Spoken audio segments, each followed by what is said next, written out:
Breakthrough, 2019. January 2015. 14-year-old John Smith, Marcel Ruiz, wakes up for school. He lives in Missouri with his adoptive parents Joyce, Chrissy Metz, and Brian, Josh Lucas. He attends a Christian middle school and is well liked by his peers, but he has always felt insecure about being adopted since he felt his birth mother did not want him, so he often acts distant and aloof. Joyce has a worship group in the school with other women, but it is interrupted by the new pastor Jason Noble, Topher Grace. He and his group come in for their meeting, claiming to not have seen the sign-up sheet for Joyce's group on the door. Joyce has had issues with Jason for a while, even though he means well and wants the others to like him. John's class has a family tree assignment that he just reduces to a few paragraphs stating how the only family he has ever known were Joyce and Brian. Later, we see John playing basketball as he is one of the team's MVPs. He gets into a fight with a kid named Chad, Jordan Cronus, which is broken up by the coach, who then proceeds to remind John to bring his grades up. At home, Joyce tries to talk to John in his room, but he chooses to keep to himself.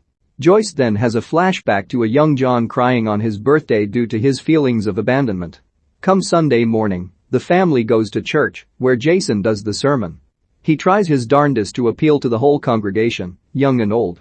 Afterward, he tries to talk to the Smiths, but besides Joyce finding him to be a pest, John finds him corny for trying to relate to him, but Brian is polite to him. They then go to a basketball game which is won thanks to John. He later goes to have a sleepover with his friends Josh, Isaac Cragton, Ann Rieger, Nicholas Dukic. The next day, on Martin Luther King Jr. Day, the boys go to play on an icy lake.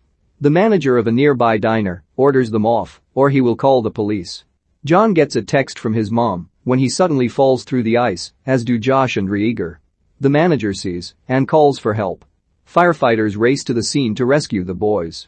Josh and Rieger have pulled themselves out, but John has gotten knocked under and hasn't resurfaced. Officers pull the boys off the ice, while two firefighters head in to recover John. When it seems like they have to turn back, Tommy appears to hear a voice telling him to go back to help. As he does, he manages to pull John up.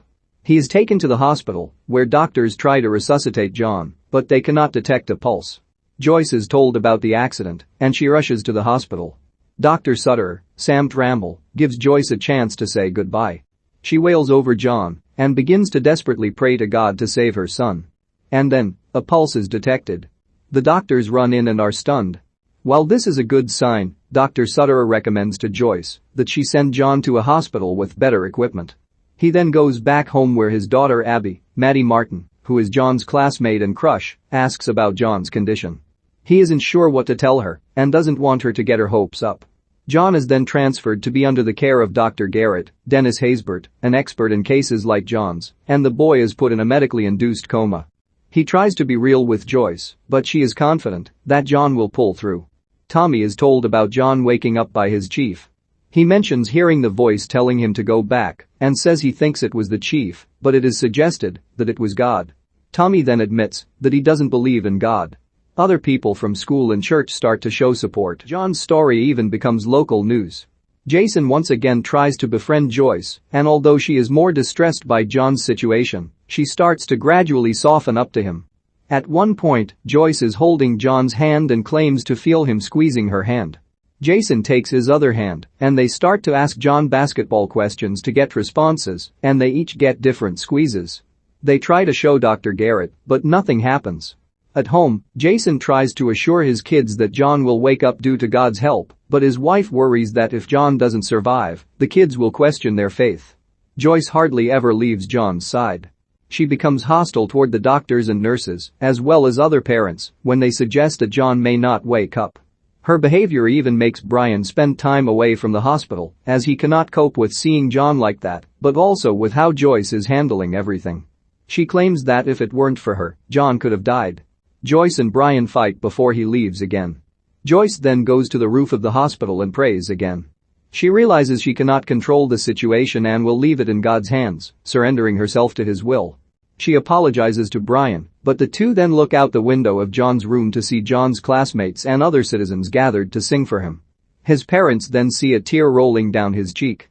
Joyce and Brian are told by Dr. Garrett that the drugs they have been giving John to help him wake up may be doing more harm than good. The two make the decision to stop the treatment and let John try and wake up on his own. After taking him out of the coma, the doctors gather for whatever happens next. John then starts to have a violent seizure before he is sedated. Joyce speaks to John to try and get him to hear her. In John's head, he sees himself still underwater. He swims to the surface, which parallels with him actually waking up. He opens his eyes and breathes, needing his vision to adjust. He speaks to his mom, and everyone is overjoyed. Joyce texts John's friends, and soon everyone at school hears the news and cheers. His friends visit him at the hospital and tease him when Abby comes in. John returns to school, and while most are elated for him to be back, he does have an odd feeling about him. His teacher tells him about how her husband died of an aneurysm in his sleep and wonders to John why God chooses to save some and not others. Other kids mock him for surviving his brush with death. He rides his bike to the lake where he meets Tommy. He thanks him for saving him, and Tommy says that he didn't believe in God until all of the recent events. The Smiths go onstage for the next Sunday service, where John and Joyce give tearful thanks to everyone for their support. Jason then gets everyone to stand and show that they have all prayed for John's recovery. The ending text states how the Smiths still live in Missouri and have a good relationship with Pastor Jason. John plans to pursue a life in the ministry while also coaching basketball. We then see photos of the real Smith family and Jason. In 2015, 14-year-old John Smith fell through an icy lake and seemingly drowned. His mother Joyce prays for his survival, and he slowly begins to recover. Joyce relies on her faith to keep John alive, while ignoring anyone who suggests that John may not make it. Joyce realizes things are out of her control, so she leaves everything to God. After the doctors take John out of a coma, he manages to wake up. While having a touch of survivor's guilt when considering how God saves some but not others, he eventually sees that everyone prayed for his recovery, and he is able to reconcile his feelings.